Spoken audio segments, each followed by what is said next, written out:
Ótima pergunta.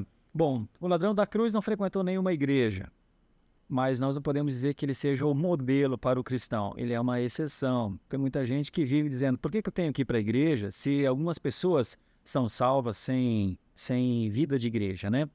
Eu quero enfatizar uma coisa: pode não ser exatamente um pecado ativo, mas de alguma forma tem um aspecto de omissão. E nós pecamos por comissão, que é quando a gente comete o pecado, e também pecamos por omissão, que é quando nós não fazemos o que é certo. Aquele que sabe o que é certo e não faz, peca. Bom, então se a palavra diz que aquele que sabe o que é certo, que sabe o que se deve fazer e não faz, peca, em alguma medida, quando alguém abre mão da comunhão, quando alguém abre mão da interação, da prestação de contas, quando alguém abre mão do aspecto de ser ensinável, quando alguém descarta a adoração pública, o culto público, ser mais um cantando aquele louvor, aquela adoração, quando alguém diz isso não é importante, a gente precisa perguntar por que não é importante? Por que não é importante ir à igreja? Por quê? O que causou uma satisfação ou um prazer maior em ficar em casa assistindo alguma coisa pela televisão ao invés de estar lá cultuando publicamente, dando aquele testemunho público de fé? O que levou a isso? Provavelmente aí esteja a raiz, a causa. E muitas vezes é pecado sim.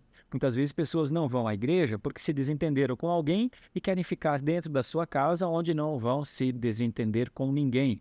Ou não toleram a pregação daquele pastor ou aquele ensino daquela liderança e então busca um outro na internet, meio num sistema self-service, eu escolho o que eu quero. E estes mesmos se cansam até dos melhores. E então eles começam a trocar entre os melhores. Será que tem alguém que prega mais do que esse the best? E então a gente precisa analisar qual é a causa, qual é a motivação.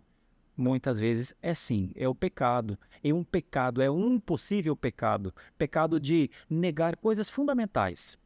Vida de igreja, comunhão, amizades fraternais, filhos que têm o privilégio de conhecer outros filhos de outros crentes na igreja, convivência saudável. Dali, amizades boas podem surgir. De tudo isso, um cristão que não frequenta a igreja se priva.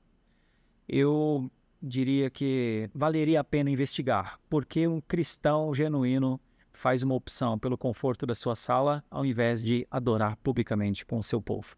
O autor aos Hebreus disse: não deixai de congregar, como é costume de alguns. Eu acho que ele queria dizer alguma coisa ali. Não é um bom costume.